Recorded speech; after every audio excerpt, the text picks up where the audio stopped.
What a day in Broncos country today. The season's over, but the awards keep rolling in for the Broncos. Hank, let's clap it up. We got Pat Surtain with the NFLPA's Player awarded First Team All-Pro. We got Jerry Jeudy coming in with the Offensive Player of the Week. The Bama boys, the Broncos Bama boys, are killing it today with the awards. And welcome into the DNVR Broncos podcast, of course, presented by DraftKings Sportsbook, where you use that promo code DNVR over at DraftKings Sportsbook. You can turn $5 into $200 in free bets by betting on an NFL team to win this weekend. So check them out over at DraftKings Sportsbook. Henry, Jerry Jeudy, and Pat Surtain coming in with some big awards today. Yeah, I mean, we all expected a whole bunch of Broncos awards for this season. Right, exactly. Who wasn't spending the last 4 months waiting for all the awards to roll in? I would say 6 months ago we expected it. True. We'd be kind of disappointed. Yeah, we would be disappointed. Yeah, I mean, for Jerry Jeudy to get AFC Player of the Week, Offensive Player of the Week, that's really impressive. Yeah. Like, it's rare that the Broncos have gotten one of those awards. I think that's the first since Philip Lindsay in 2018. Yep. It's a long time to go without an Offensive Player of the Week. But Jerry Jeudy did it. All it took was 193 yards from scrimmage. Yep, and that's the second most, or that was the most from a receiver this week, and I think it's the second most this year from an AFC receiver. Interesting. Because, of course, you have Justin Jefferson in the NFC just going crazy. But in the AFC... Yeah, totally. I think it's the 11th most yards from scrimmage for any player in any game. All year. All year. How about that? That's pretty good. And on top of it, what makes it even more impressive is, remember, Russell Wilson had 13 passing yards with 31 seconds left in the first half. So Jerry Jeudy was able to do all of this, most of this damage in just one half of work. Yep. Which is just crazy, and it just really shows the potential that Jerry Jeudy can be. And what I've just loved about his season is he's matched that potential with a really impressive floor. Outside of, what was it, week 2 or 3? Something like that. He hasn't had under 50 receiving yards when he's played more than like one snap in a game. That's been his floor, and we've seen what his ceiling has been over these past couple of weeks, and it's just exciting. It's exciting what it can be. It totally is. There was a big debate in the Madden League chat this morning about whether the Broncos should take a first-round pick in a trade for Jerry Jeudy.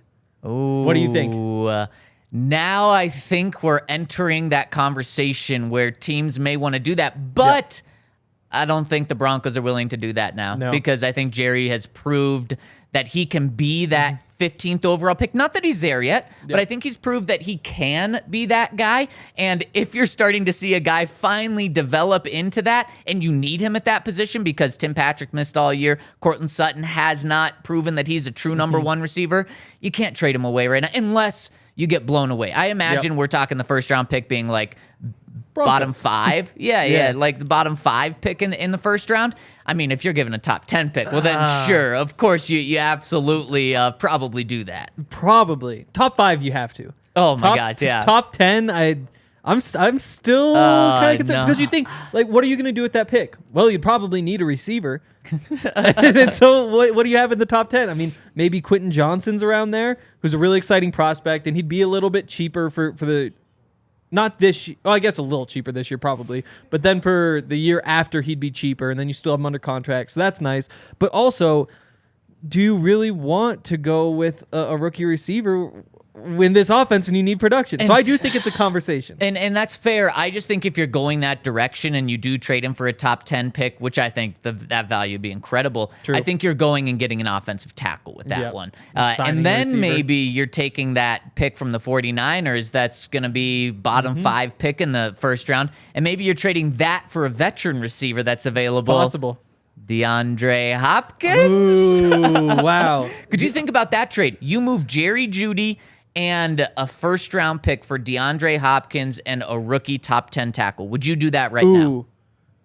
Yes. Yeah, I would do that. Man, I would definitely do that. Did we just put together a great package? Well, the thing is, I don't think the Cardinals take Jerry Jeudy for DeAndre Hopkins straight up. No, they're taking DeAndre Hopkins for the late first-round pick.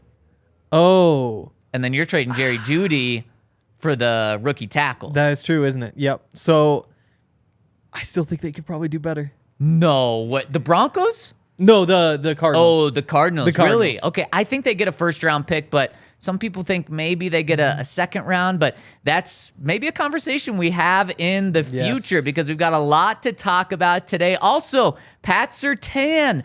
This is the first time the NFLPA has had the players vote on an all-pro team, and Pat Surtain ends up first-team all-pro. There's only 2 corners on this list, and he's one of them.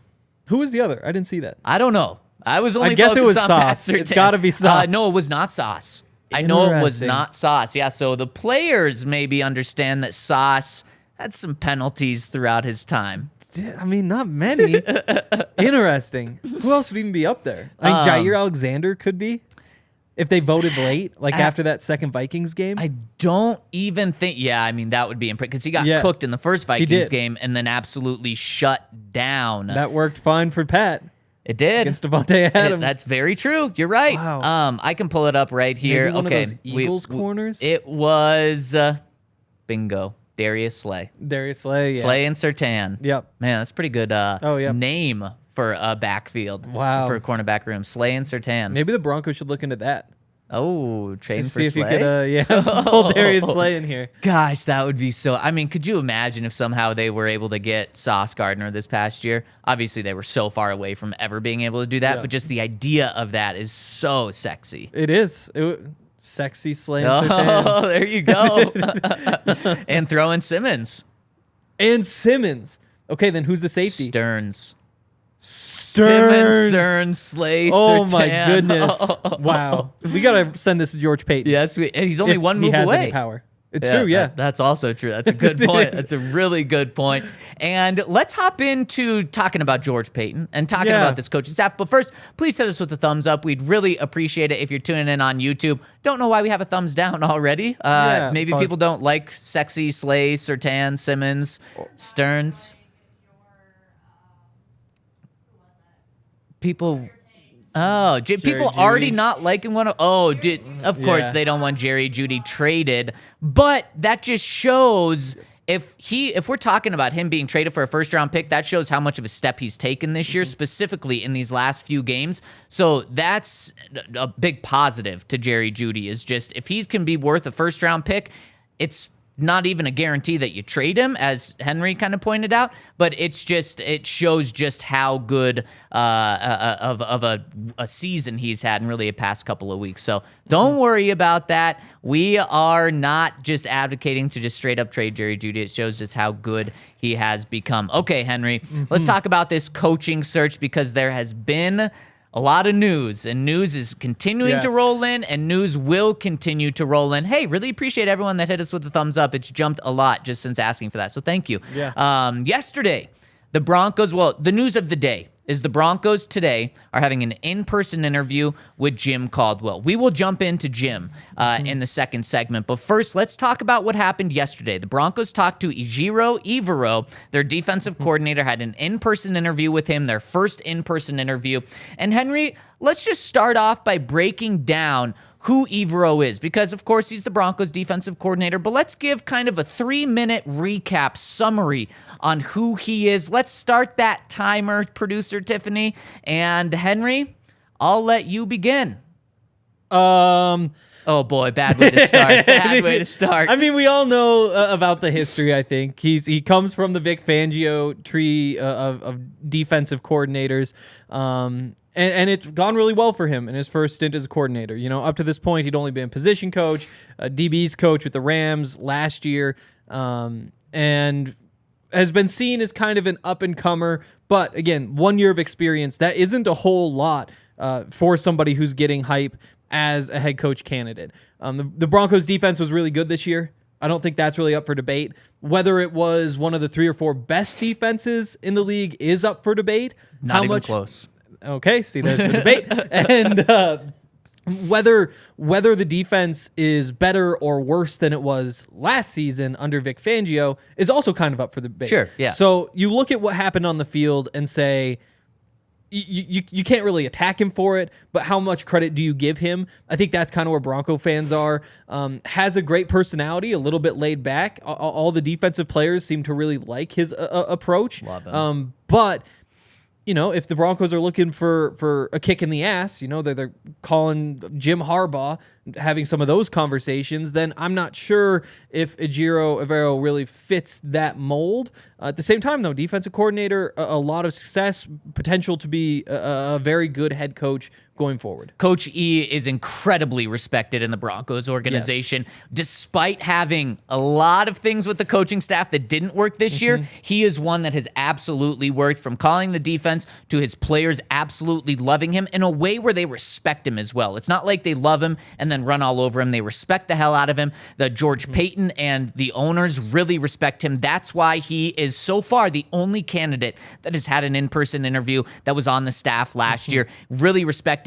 Before joining the Broncos, he was, of course, on the Rams as their secondary coach. Before that, he was their secondary coach for 1 year and passing game coordinator. Before that, he was the Rams safeties coach for 4 seasons. Yep. Before that, though, Henry, Coach E had not been a position coach in the NFL. So he is still a very young coach, very fresh coach. Like I said, though, very respected. He also has 2 other interviews, one with the Colts, one with the Texans, to be their head coach. This is a guy that is rising quickly in the NFL. So if you get him, you are taking a gamble by first-time head coach, only 1 year as a coordinator. But if you don't hire him as your head coach, and let's say he does stay on staff for another year, he's a guy that you're probably not going to have on your staff for very long because of how widely respected he is. He started off as Nathaniel Hackett's friend here. People were a little worried about that, and he has quickly turned into one of the hottest head coaching candidates, not just with the Broncos, but in this cycle. Still very young, still very inexperienced, but there we go. That is Coach E for you in a nutshell. So now my next question for you, Henry, is how much of a chance does he have to actually get this job? I said it when we had this conversation a week or so ago, maybe. I don't think he has a chance. No chance, zero. I have a tough time seeing it happen. So courtesy interview then? Yeah, for the most part. And I think, sometimes the conversations that you have, the interviews, can be more about learning about maybe the candidate's views on things and what they would do differently. And I think with an in-house candidate like Ejiro Evero, that kind of makes some sense. That you would go to him and be like, what would you do if you were the head coach here? Because he's had an upfront view of what happened this season. Yeah. And so I think there's some value in talking to him. I don't think the owners are saying, let's just do it because we have to do it. But I do think that, the Broncos have swung and missed on so many first-time head coaches. I don't think they really want to do that again. Maybe their hand is forced, but I would be surprised if they go this route. And then on top of that, when you look at the team this year, I don't think you want to promote from within. I think you want to kind of cut the head off of this thing and insert somebody else. That's getting bloody. Well, it is getting bloody, but I think it's kind of what needs to happen is you've committed to the reset. I think there was a case to be made for running it back 1 year and seeing if some continuity would help, but that idea kind of went out of the building when Nathaniel Hackett was fired. And so at this point, I do think you just need some new blood in there. Incredibly good point. And I agree with you, Henry. I don't think he really has a chance at all. I think you were the best coach on our staff this past year. We're going to give you this interview, not just because we respect you and courtesy, but to help you at other places as well. Because from what I understand, the Broncos are ready to move on from everyone inside that building. Now, not necessarily that they're going to kick everyone out and not bring them back, but they understand that if they go hire a different head coach, they're okay with that guy coming in and bringing his own defensive coordinator, so that they want to help Coach E out, and it has helped. I mean, he has an interview with the Texans, interview with the Colts. I'm so happy for him with those. Hopefully he is able to land one of those jobs because, Henry, I don't think it's going to happen from within. Here's the argument to hire him, though. It's if you think he's really one of the most upcoming coaches in the NFL, and you don't want to let him get away, you hire him a year too early than letting him go. Because we talk about some candidates, Jim Caldwell, 67 years old. It's probably a really shorter term play if you go after him, if you go after some of these other older coaches. If you go after Coach E because you think he's the guy for the long term, well, maybe you have some growing pains in year 1 and year 2, which I know scares the hell out of people, and I totally understand because the Broncos have had growing pains from first-time head coaches, and the most notable was just last year. Those were the worst growing pains. But you go after him because you think he's the guy for the next 10, 15 years, if you're able to see him like that. And also, I think Coach E, when people look at him in Denver, they say, he's a defensive guy. He would be the defensive head coach and call the defensive plays, and he'd be the Vic Fangio, the Vance Joseph.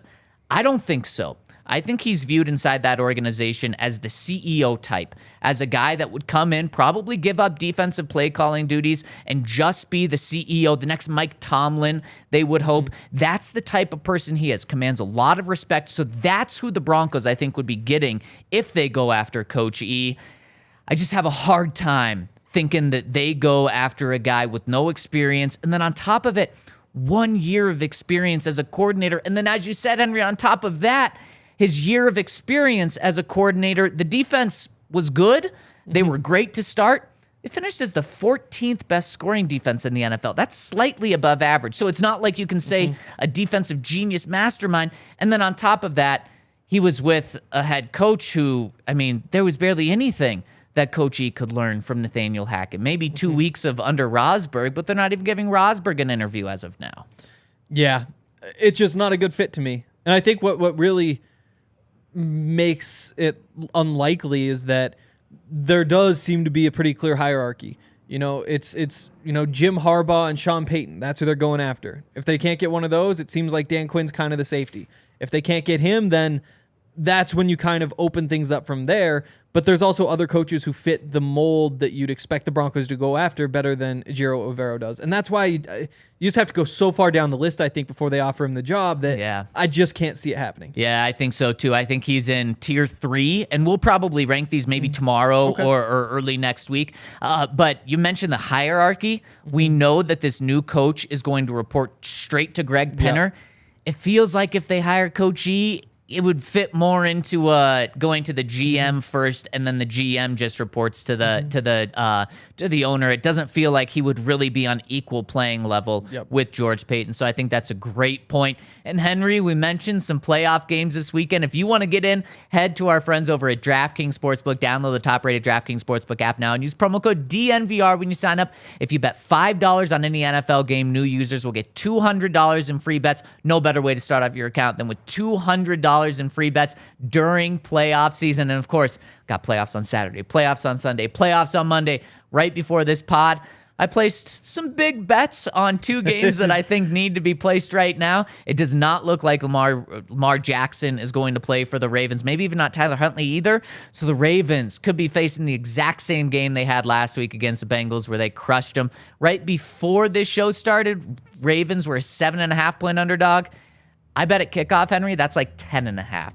So I got in on it right now. If you guys want to follow my lead, you can do that over at DraftKings Sportsbook. Also, Bills earlier this morning were a 10-point favorite. They've now jumped to a 13-point favorite with Tua ruled out. Maybe Teddy's not going to play. So that one could be another just brutal game, a brutal playoff game where there's just a blowout there. So head to the App Store now, download the top-rated DraftKings Sportsbook app now, and use promo code DNVR when you sign up. And, of course, new users and existing users. Every day of NFL playoffs this weekend, you can get a risk-free bet of $10. That means you place a $10 bet. If it doesn't hit, you get $10 free back in your account to then place on DraftKings Sportsbook. So head to the website or head to the DraftKings, use that code DNVR, and make sure to see our show notes for details.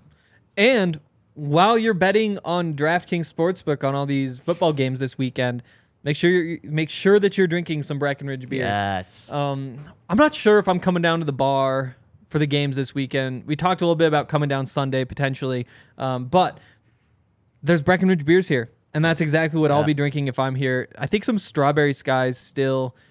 It's always tempting to get something else, but especially on a day when you're planning on sitting and watching football for like 10 hours, Strawberry Skies are a good one. You can only have so many vanilla porters before it's time to slow down a bit. Not because they're bad beer, but because it's a nice, big, warm, heavy beer. The Strawberry Sky, the Avalanche, you really cannot go wrong. They also have a new beer with the Denver Nuggets, which you should check out. It's a Mile High City Golden Ale. I believe it's a Golden Ale. Coolest cans out there. by far. I mean, probably. that and the Broncos country, that of course is Breckenridge Brewery as well. Two coolest beers.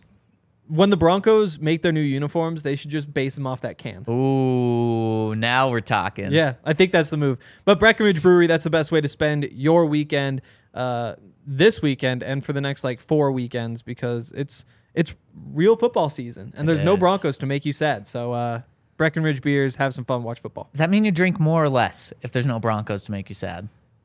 To me, it's less. I mean more. You I drink got that more. backwards. Yeah, I agree. I'm more of, like to drink when it's happy times. Exactly. I don't sad drink. That's just concerning. I mean, for us now, we don't have to work on Sundays. That's so the maybe other that flip does side. mean we can enjoy a couple more this weekend. I know. I'm really excited. Because Saturday my nights girlfriend's we can a get Vikings turned fan. up a little more. Yes. I know. It's crazy. Vikings play Sunday midday, right? Yeah. They're the midday So she'll game. be back. And then the Nuggets are after. Ooh. And I'm pretty sure the Nuggets might be at home for that. The Nuggets have 8 of 9 at home or something. So odds they're on are. a big stretch. So I'm kind of tempted, come down to the bar, we watch that game. But then I don't want to miss the Sunday night game by going to the Nuggets game. Right. So I guess we probably just stay here and watch Sunday the night Nuggets. could be a blowout, though. It could be, but it's also playoff football. Ravens, Bengals on their third string quarterback. I mean, it is playoff football. I mean, I'm not going to miss a playoff game. No, but what if Lamar is a late addition? What if Lamar comes back they're and playing some games? No practice. And then he goes out there. After I put my bet in earlier today, I hope that doesn't happen. True. I'm going to tell myself that's not happening. That's fair. That's fair.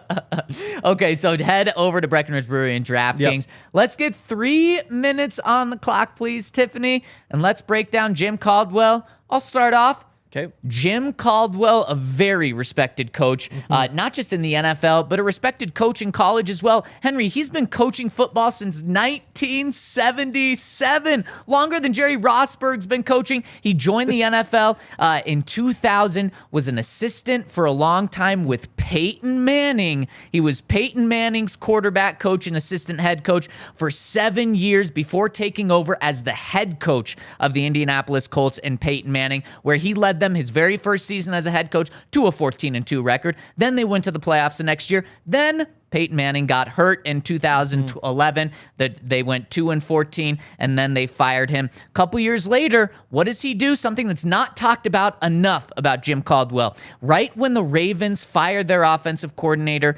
mid-season in their 2012 playoff run, they hired him to be their interim head coach. He was their quarterback head coach. I'm sorry. They hired him to be their interim offensive coordinator. He took over play calling duties, and of course, we know what happened. They beat the Broncos in the playoffs with Joe Flacco's incredible bomb. Joe Flacco went on an incredible playoff run. What was it? 11 touchdowns, no interceptions under Jim Caldwell. He was the architect of that Super Bowl run on the offensive side. Then he gets hired by the Lions in 2014. What does he do with the Detroit Lions? In 4 years, Henry, he has 3 winning seasons with the Detroit Lions. Something Matthew Stafford, I believe, had 4 winning seasons during his time in Detroit. 3 of them came under Jim Caldwell. Yeah, I mean, you have to like that. There's so much to like about Jim Caldwell. Again, it's weird that he hasn't had more opportunities. Yeah. I think both times he was fired, you could really make the case that he shouldn't have been. When you talk about the 2-14 season with the Colts, well, yeah, they didn't have Peyton Manning. Right. When the team is built around Peyton Manning, a lot of things change. The man won 2 games with Jim Sorgi. I guess you hope for better, but again, the track record it was there before. You also look at the tenure at the Lions that you brought up. I mean, that's a lot of success for being in Detroit.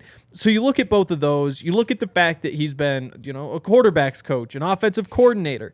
I think that he probably isn't too hands-on with the offense when he comes to Denver. He is probably more that CEO type. But he's the kind of guy who we talked about this season saying, it'd be nice if you just had a veteran in that room. And that's exactly what Jim Caldwell can be, is somebody who says, bad idea, good idea, let's do all this. He knows how to coach football. He has experience. He has success. He's won 2 Super Bowls, not as a head coach necessarily, but has been a part of those programs. Yep.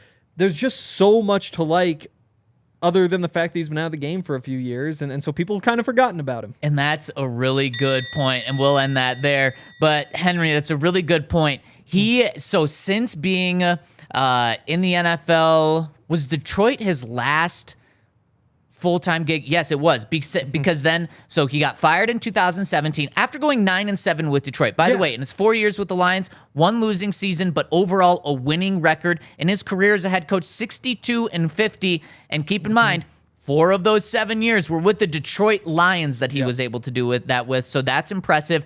But then after he got fired in 2017, he took 2018 off. Then he was an assistant coach, an associate head coach with the Dolphins in 2019, 2020, 2021, and 2022, he was out of the game. And that is kind of a concerning thing to me. Not why he was out of the game. I'm sure Jim Caldwell could have been an offensive coordinator or a quarterbacks coach / assistant head coach for some time now in these past few years if he wanted to be.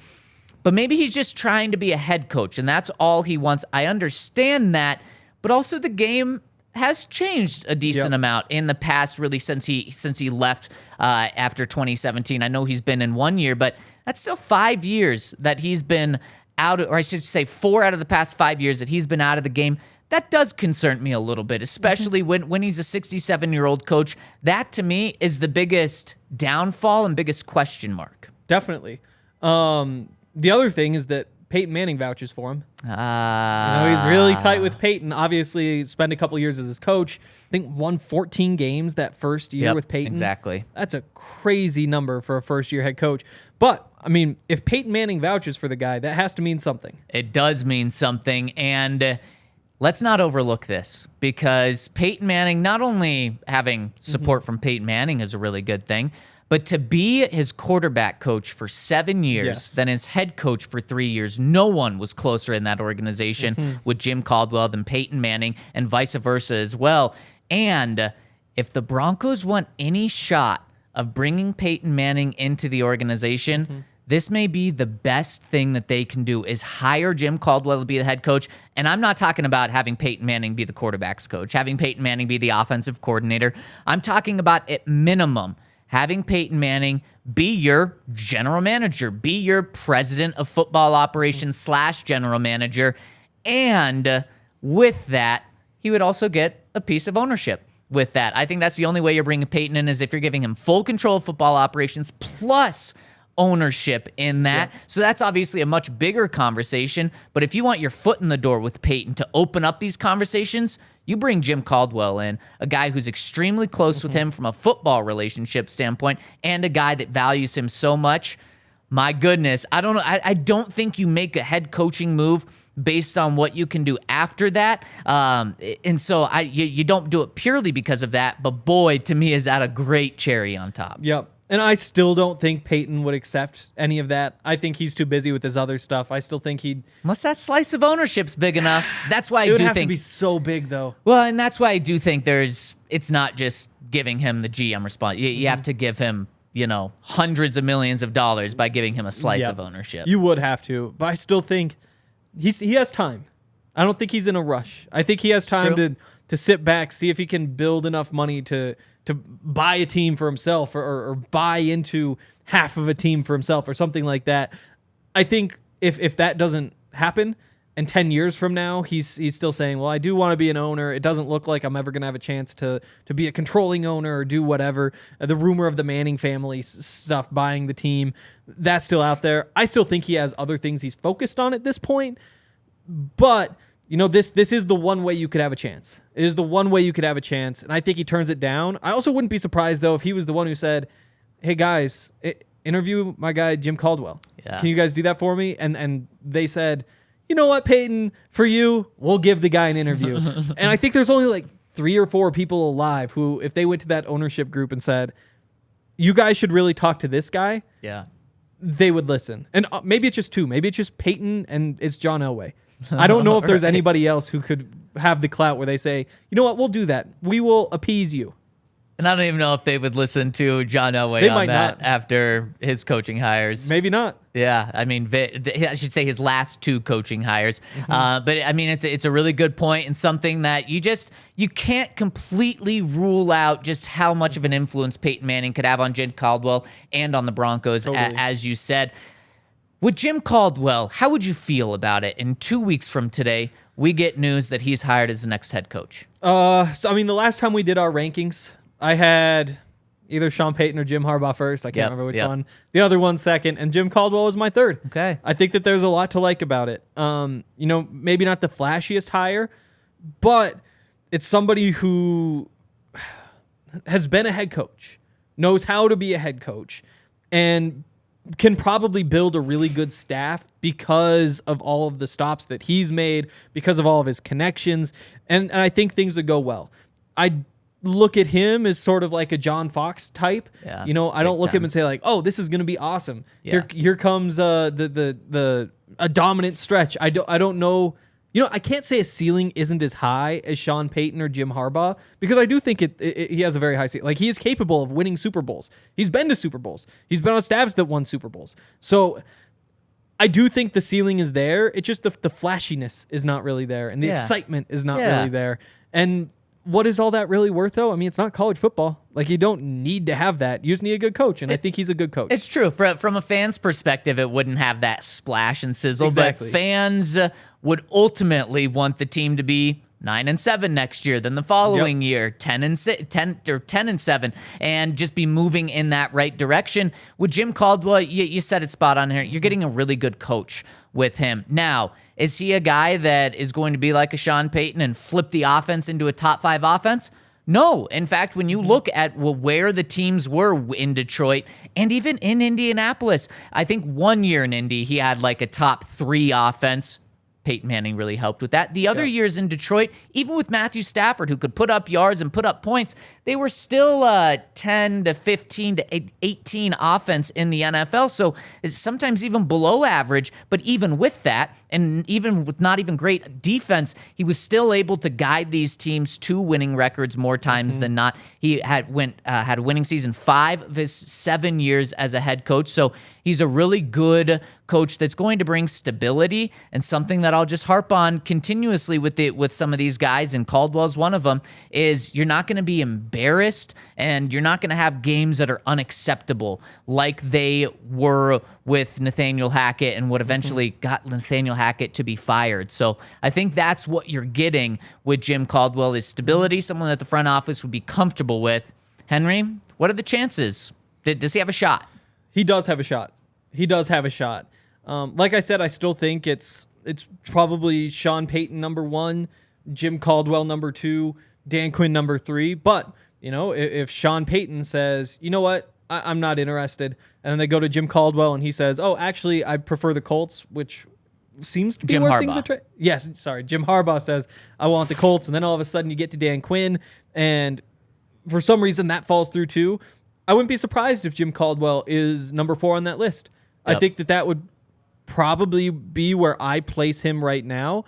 And I think there's a better chance that Jim Caldwell overtakes Dan Quinn than, D'Amico Ryans or one of those guys takes over Jim Caldwell's 4th spot on that list. He's tied at 3 for me as well. Obviously, Okay. there's the tier 1 of Peyton and Harbaugh. Yep. Then your tier 2 right now for me is Dan Quinn and Jim Caldwell. I'm going to give Dan Quinn a slight edge right now, but I think they're both right there in the top of tier 2. So I think they both really have a shot, Dan Quinn and Jim Caldwell. But as we said with Evero, not really a shot. Opposite with Jim Caldwell, I do think he has a shot. I totally agree.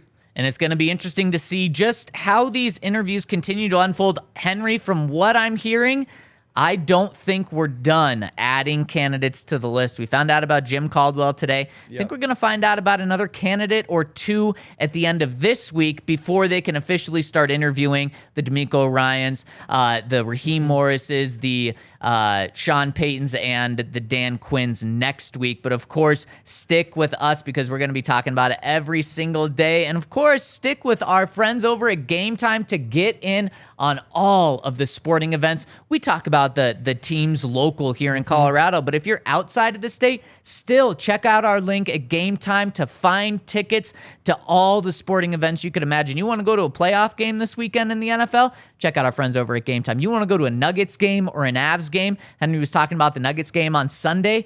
Get over to Game Time. Click on the link in our description. It's in our YouTube description. It's also in our description on podcast. Click on that. It'll take you to the games that you want to go to. Use our link. It helps us. And also, I promise you there's no better spot to get tickets than over at Game Time, so check them out. Yep. Just looking right now. Suns are in town tonight. National broadcast, ESPN. And those are the games to go to. Those are so much fun in person because they have like the long timeouts and do cool but $14. You can get a pair of tickets, $14 each. And that includes fees. They're $6 without fees, but $14. Get lower level for like $50. Courtside for like $1,700, which I guess isn't a great deal. but still, I mean, maybe you'll be sitting next to Jerry Jeudy. Who knows? They've been going to a lot of games. And the thing about Jerry Jeudy is we talked to him after the first time he was courtside, and that was the Memphis game. He said he was there to see Ja. Then we saw him there on Monday when the Nuggets were playing the Lakers. So he said he's probably there to see LeBron, who was a late scratch. I think he's got to be being won over by these Nuggets. I think going there, watching, seeing what those guys do, I wish we had more time to talk to Jerry over the next couple months and ask him where he's at with the Nuggets. It's true. But yeah, Game Time's awesome stuff. Also, if you're not interested in basketball, maybe you're interested in rugby. You want to see some guys tackle each other and wrestle and tape their ears down so they don't get pulled off or whatever. The American Raptors are our local rugby team, and they're a pretty cool program because the way that they handle things is that they try to take athletes from other sports, a couple guys who had short stints in the NFL, stuff like that, bring them in, teach them how to play rugby, try to get them onto the U.S. national team, which trains at the same facilities out in Glendale, Infinity Park, and the best part is that the tickets are free. So if you go to AmericanRaptors.com, you can get some free tickets. You can also follow along with the DNVR Rugby podcast, stay up to date with all that's going on in American rugby and world rugby with our guy Colton Strickler. There we go. And we really appreciate all of you for tuning in. Again, hit us with a thumbs up if you don't mind. If you're tuning in on YouTube, we got a lot of you tuning in on YouTube, so we'd really appreciate that. And we also just really appreciate all of you rolling with us. Of course, in the off season, we're going to be going live at noon every single day, so you can just set this on your calendar. We're going to be going live Monday through Friday. And of course, anything big breaks on the weekends, we'll be jumping in live too. Speaking of you guys and gals, let's hop into the comment section and talk to the people. Let's hit a couple of super chats first. First one coming in from Zachary says, his first one is, do you guys think Broderick Jones is viable at our current draft spot? If not, I'd really want George Payton to trade up. Gotta shore up that right tackle if we want to go far. And then he follows this up by saying, is there any good free agent right tackles this year? So thank you so much for the super chat, Zachary. He's all about the right tackle. Henry, tell me about him. So I dropped that mock off season yesterday, which was way too long because I spent a week making it. So make sure to go over to thednvr.com to check it out. No paywall or anything, but I went through and did first of all, who do you hire as head coach and all that stuff. And it was Jim Harbaugh, spoiled that point, built out the staff for him. Love it. From there, you go through, who do the Broncos re-sign? Who do they not re-sign? Why? What are those deals like? And then you get to free agency. So I've spent a lot of time thinking about this right tackle position recently, and Broderick Jones was actually who I had the Broncos taking with that first-round pick. Love it. It might be a bit of a long shot for him to be there. That he's there. Again, the tough part is, though, are the 49ers going to the Super Bowl? Are they losing in the first round? No. You don't think so? Who do they have first round? Seahawks. I don't think so. They beat them twice in the regular season, which could mean that the Seahawks are just going to lose a third time. Or you can say it's going to be too difficult to beat a team 3 times in a row. I know. There's that flip. So we'll see where exactly that draft pick falls. That's kind of the tough part of answering this question when there's a 14-pick range right now. It probably is a little optimistic to say the Broncos can get him there, but who knows how everything will play out. I like him for the Broncos because he's a little bit smaller for a tackle. That's why he could be there. If he was the 6'7" lengthy guy, then he'd probably be a top 5, top 10 pick. Yeah. But instead, he's 6'4", a little bit boxier, and that's why people say I don't know if he can be a left tackle. He's probably more of a right tackle, maybe even a guard, and that's why I think he fits pretty well in Denver because you have your left tackle. So I think that he would be kind of the perfect fit to plug in on that right side. In terms of free agents, I don't love the options. You don't love Juwan James? Oh God, no, I do not love Juwan James. You don't love Billy Turner? I don't love Billy Turner. You don't love Cameron Fleming? I don't. Actually, I think bringing him back to compete for that job and probably just be a backup. Okay, makes a lot of sense, right? As a starter, no. Yeah, I was gonna say as a backup, sure, but these are all names that aren't sexy. There's one sexy name out there. Yeah, it's Orlando Brown. Now, I would imagine the Chiefs find a way to lock him up for a long time. A young guy who obviously has been very good for them. I don't think they do, but as of now, he's set to be a free agent. Yep, he's going to cost a ton. And that's the thing is he's $23 million probably. Yep. And on top of that, he is that 6'8", just freakish tackle. Right. Where it's he might not even be a great fit anyway. Obviously, if you can get him, you'd love to have him. But is that what you want to spend all that money on? Same thing with Mike McGlinchey. Who's exciting, but again, 6'7", 6'8". Maybe this time around you look for value guys who are valuable because they just don't quite have that length and because they fit a little bit better. Henry, I can't go down the value route. I think my guys are first round guy, as we've talked about, or McGlinchey. I think he'd be good enough where he would be your right tackle, no questions about it, and you just don't have to worry about that position. As of right now, Spotrac says Spotrac. Yeah, I always say Spotrac, Nobody but I think it's knows. actually it's true. Pick a real word if you want people to say it right. They have him getting a 4-year, $43 million contract, which is a pretty good. It's in that range. It's in that range. That seems too good to be true. It does. We'll see. We'll see what actually happens. But yeah, if you guys want all my thoughts on this stuff, again, that super long, all the way through who's on the 53-man roster. I fixed the offensive line the way I think the Broncos should. Hell yeah. How many new starters? Don't tell me who. They can read it. 3 new starters. Man, that'd be an overhaul. Wouldn't that be nice? I love it. Yep, blow some money in free agency, blow that first-round pick. You guys can go look. Yep. Yeah, go check it out. And Zachary again with another super chat. Thank you. He says, no prob, boys. By the way, Zach is better than my full name. Zach. Okay, so now we know. So Zach Gardner. Zach Gardner. Almost like Sauce Gardner. Almost. Yeah. But not quite. I like it. And of course, I like the name Zach. Wonder if they're related. Especially he spells it Zach. So that is little off. Allie yesterday spelled your name with a K. Yeah, she did, and she blamed it. She actually mentioned it to me before even I was able to see the text. She's like, "I'm sorry, it was my Apple Watch." She blamed it on the Apple Watch. So. Well, I don't know. No. I don't know. Yeah. No. Well, I don't know if I buy it. But let's hop into the comments on the website right now. First one coming in from Kendall Hinton, Hall of Famer, says, long time no comment, but Happy New Year's, guys. Now that we're at the end of the season, I truly have no words for how god-awful and unimaginably horrible this was. Very happy to see us get a win at the end of the season, that Russ could still be the guy. I think our third-string play caller and third-string coach doing so well shows that there really can be something to gain from moving on from coaches earlier. Imagine the different position we might be in if we moved on from Vic right away. We could have even already had someone on the coaching staff who's a gem in the rough and never have gotten Hackett in the first place. Lesson learned. What's the saying? If you're going to do something, do it immediately.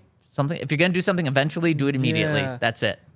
Ryan always says it. We don't have to know it because Ryan always says, what must be done. Yes, what must be done eventually. Should be done immediately. Something like that. Sure. We get the point.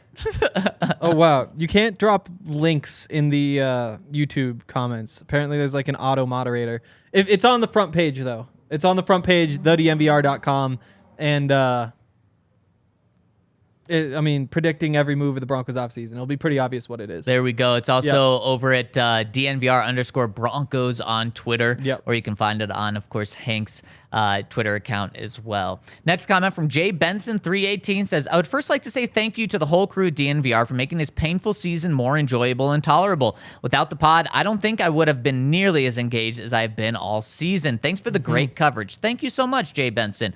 Says, on a different subject, I think Zach, Hank, and many other people need to apologize to Jerry Jeudy. Everyone was ready to ship him out for a second or third round pick and a ham sandwich if they could get it. Sometimes the best moves are the ones you don't make. Obviously, time will tell, but I am glad we have him and look forward to what Sean Payton can do with a weapon like that. Thanks again for the amazing coverage, and I look forward to the great offseason pods. Cheers. Okay, Jay Benson, I'm not going to apologize because let's look at what Jerry Jeudy is. Hank, I think you're crazy, and I mentioned it earlier, that you think you could maybe get a top 10 pick for Jerry. I said, I don't even know if you can get a late first-round pick. I still think his value's late first, early second. And so saying a couple of weeks ago that the Broncos should consider trading him for a second-round pick, I think that's honestly still where it's at. I think you could definitely get a second-round pick for Jerry. I think you might be able to get a first-round pick for him. But I know he just came off 193 yards from scrimmage game. I know he came off 154 yards receiving game. How many yards did he end up with this year? Just under 1,000. Just under 1,000. How many guys are above him? 20? That's what I would guess, Yeah. and I'll look that up in a second. I would say there's about 20 guys above him. So let's just keep it in check with where the rest of the NFL is. And remember, this isn't against Jerry Jeudy. Remember when Courtland Sutton was a Pro Bowler a couple of years ago? He had a 1,000-yard season, and it's like, boy, is this guy one of the top receivers in the NFL? That year, he was the 17th leading receiver in the NFL. There's still so many guys above these guys. So to say that Jerry, after having his best season of his career, is now worth a top pick in the draft, I think is stretching it a little too far.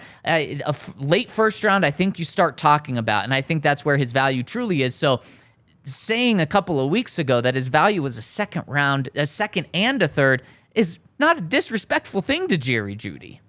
Except that receivers are just worth so much at this point. Like Chase Claypool went for a second. And again, like he's underperformed. Like they didn't get what they expected. Well, what has Chase Claypool done in his career, though? He had the really good rookie year, but then had fallen off since. And I just want to keep this in comparison when talking about just how good Jerry Jeudy has been. Claypool went for 873 as a rookie, 860 the second year, and then had 140 receiving yards in 7 games this season before the trade. Yeah, so 451 total this year. Yeah. And so kind of Jerry Jeudy, right?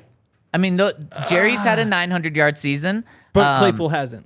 Yeah, but I mean, we're talking about like within 100 yards of each other. But I do think Jerry, if the trade was made at the same time, you know, if the Bears were reaching out for Claypool and for Jerry, they would absolutely have taken Jerry over Claypool. Potentially. I think that's a pretty easy decision. Okay. So if he goes for a second then, and now he's turned it up since then, I think that he'd be worth a little bit more. You know, Kadarius Toney being worth a third and a sixth. Jalen Reagor worth, I guess that's a conditional fourth with a seventh. So that one's tougher. So Marquise Brown and a third for a first.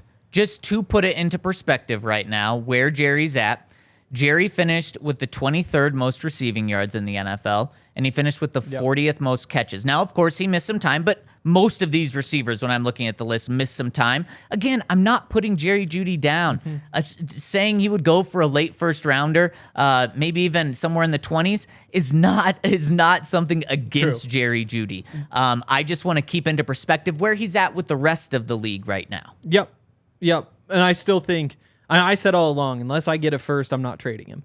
And now at this point, unless I get a top 10 pick, I'm not trading him. And that's just where I think the value is. Like, it just doesn't seem worth it to pick 15, 16, 17 for him, because you're just opening up a hole that who would you want to fill it?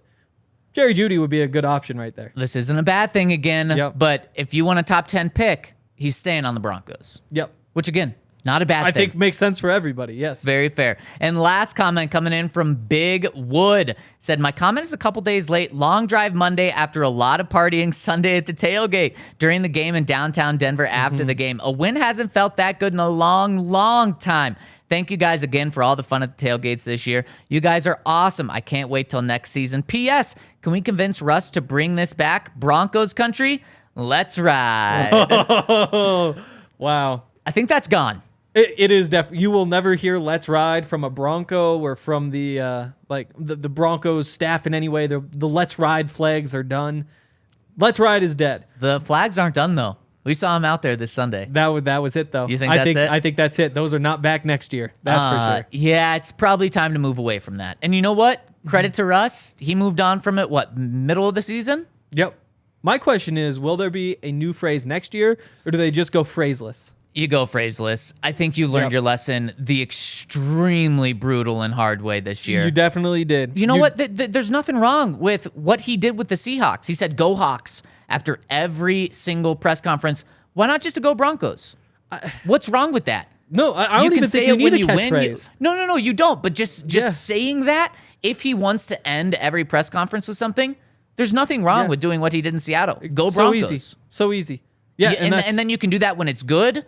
When it's bad, you can drop it sometimes, and it's not a big deal. You can bring it back sometimes, because all you're doing is showing support for your team.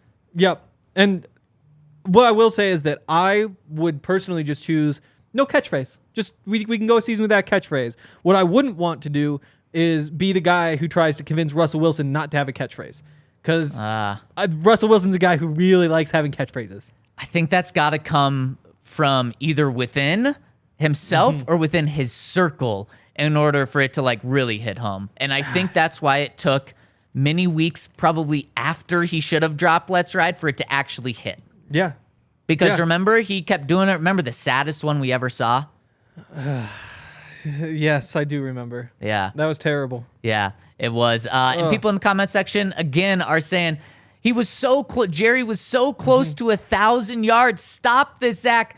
I'm just putting it into perspective. 1,000 yards is not what it used to be when, 20 years ago, 5 guys were getting 1,000 yards. Now there's 20, 30 people a year getting 1,000 yards. Yep. Just keep that in mind, okay? Yep. Totally. I mean, there were 22,000-yard receivers. Jerry Jeudy, I think next year, if you had to make a bet right now, Jerry Jeudy, 1,000 yards? Yeah. I think everybody would take Jerry Jeudy to have 1,000 yards. Yep, I'm doing it as well. But he does need to do it at some point. And the other tough conversation is, like, it's hard to put up 1,000 yards in a bad offense. Yes, that is true. Also, the offense is made up of the players in the offense, and Jerry Jeudy is a part of that offense. Right. Like, it's tough to separate him and be like, well, maybe everybody's dragging him down, but also, if it was Justin Jefferson right there, Justin Jefferson winds up with 1,000 yards this season. So it is kind of on him as well to elevate the offense to that level. Maybe not entirely, obviously, but 1/11th of it is Jerry Jeudy's job to make that a good offense. Well, I think it's a fair point, and people are going to say, well, Russ was one of the worst quarterbacks in the league. I can name some other guys that did not play with good quarterbacks that still had more yards. So you're right. It's not all on Jerry Jeudy. Of course not. Yep. I'm very encouraged with Jerry. As we started the show off with claps for Jerry Jeudy, saying he's absolutely trending in the right direction. So we just need to put it in perspective where he still is. I think he's trending in absolutely the right direction. If Jerry Jeudy played for the Chiefs this season, how many yards do you think he puts up? I mean, definitely over 1,000. Definitely. Of course, any receiver playing in Kansas City is going to have a massive bump. I'd set the line at like 1,280. Yeah, and I'd probably take the over. I think I'd take the over too. I would take the over too. That's why it is the easiest decision ever to pick up the 5th-year option, make it $12 million. You don't have to worry about it, and then you don't have to worry about him going to the Chiefs or anywhere else. It is kind of crazy looking at those 5th-year options. Yeah. Like, I think Joe Burrow, Justin Herbert, those 5th-year options are going to cost over $30 million. Wow. Like, it's not like it's like this incredible deal. Like, that is a good deal. It still is in the quarterback It saves like market, $10, $15 million probably. 20, 25 once we get to those? Potentially. But that's the other thing with Jerry Jeudy. I mean, that $12 million right now would be 29th among receivers, which is a good deal. More receivers are going to get paid between now and when that kicks in. Yep. No reason that couldn't get him to be the 35th, 40th paid receiver. Even in that class, CD Lamb's options more because he's made a Pro Bowl. Right. So that is a steal to get wide receiver 23 by production at worst at the 29th salary. 100%. And on top of that, you expect 29 to fall and 23 to actually be better because he's held back by this offense a little. Yep, absolutely. Man, what a show. Broke down multiple players getting big awards, broke down multiple coaches getting in-person interviews with the Broncos. And you know what, Hank? We'll be right back tomorrow doing this again. Stay tuned because I think the Broncos might be interviewing someone else tomorrow. But if not, we're going to be all over this coaching search. So stay tuned. Hit us with a thumbs up on your way out and have a wonderful Wednesday. We'll see you tomorrow.